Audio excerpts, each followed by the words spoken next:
Amaki yaxshimisiz? Alaykum assalom. Rahmat. Amaki hamma narsa vaqtincha degan nima degani bu? Shu masalada gapirib bersangiz. Endi hamma narsa vaqtincha degani o'tkinchi degani. Lekin vaqtincha deganning katta bir ma'nosi ham bor. Ikki og'ayni bir sinfda o'qiydi birga. Biri Toshkentga keladi, ikkovi ham Toshkentga keladi.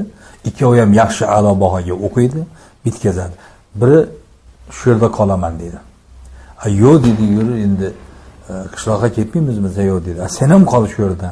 Bilimlisan, ilm qilasan, olim bo'lasan desa. Chunki meni uyda yolg'iz onam bor, onamga qaramasam bo'lmaydi-da dedi. Mayli bo'lmasa men do'stim shu yerda qolaman dedi. Sendan xabarlab turaman, bir-birimizni yo'qlab turamiz dedi. Bo'ldi dedi. Ketadi. Ketgandan keyin bu yerda qolgani katta bilim sabab biron bir kasb egasi bo'ladi. Keyin kattaroq ishlay boshlaydi. Keyin shu ishlab yurgandan keyin do'stidan bir xabar olish kerakki, do'stim shaharni tashvishi bilan andarmon bo'lib qolib, mana do'stimga va'da qilgan edim, bir xabar ham olmay, oradan o'yilib o'tib ketibdi-ku deydi. Keyin o'zini qishlog'iga borsa, yuribdi, shunchalik bilimga ega bo'lgan odam, oddiy dehqon ko'ribdi. Keyin nima qilibsan desa, yaxshi, yomon emas, hammasi yaxshi. Meni onam yonimda birga yuribman, dehqonchilik qilaman, ishim shu desa. Lekin bu yurishim ham vaqtincha deydi. Tushundim seni dedi-da. Hech demasdan u katta ishda ishlaydigan odam endi. Darrov tuman hokimiga aytadi, bu paytda raykom deyishadi. Bunga bir yo'l qilib yordam bergin, bu naq yurmasin, mana do'stim birga o'qigan, ajoyib do'stim desa, brigadir qilib qo'yadi. Brigadir qiladi, ya'ni ishi zo'r. Oradan bir 2 yil o'tgandan yana keladi. Ha qanday desa, yaxshi, zo'r, hammasi brigadirman mana. Lekin bu yurishim ham vaqtincha dedi. Bu nima degan bo'ldi dedi. Demak, bunga ham ko'ngli to'lmayapti. Do'stimni ko'ngil shodligi mening murodim. Dedi-da, teparoq birga aytib, yana aytadi buni Salman. Keyin jamoat xo'jaligi, kolxoz deyiladi u paytda. Kolxozga rais qilib qo'yadi. Keyin yuradi. Keyin 1-2 yildan keyin kelsa, yana kolxoz raisi, ishlari zo'r, hammasi yaxshi.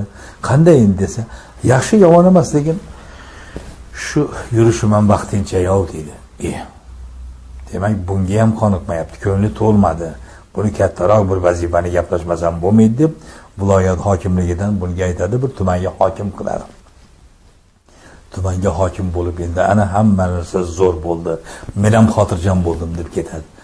Oradan ma'lum bir vaqt o'tgandan keyin yana kelsa, do'sti quchoq ochib kutib oladi. Xursand bir-birini. O'sha o'qigan paytlarini eslashadi, talabalik oltin davr bo'lgan paytlarni eslashadi. Juda zo'r bo'lgan edi deb turadi. Xo'p, qanday endi ishing, kayfiyating qanday desa, yomon emas, hammasi yaxshi, lekin bu yurishim ham vaqtincha dedi. Bu gapdan keyin ko'ngliga og'ir oladi. Oddiy dehqon edi, brigadir qildim, kolxoz raisi qildim, tuman hokimi qildim. Endi nimani xohlayapti bu? Dedi-da, unga indamasdan mayli sog' bo'lgin dedi. Nimaga xafa bo'lib ketadigan bo'lding desa, yo'q, hech narsa emas, mayli sog' bo'lgin, omon bo'lgin deb ketadi. Ketgandan keyin oradan bir ma'lum bir muddat o'tgandan keyin sekin kelib do'stini yo'qlab kelay desa, qani do'stim desa, do'sting dunyodan o'tdi-ku dedi. Dunyodan o'tdimi dedi. Dedi. Qayerga qo'yilgan dedi. Qabrini ko'rsatadi.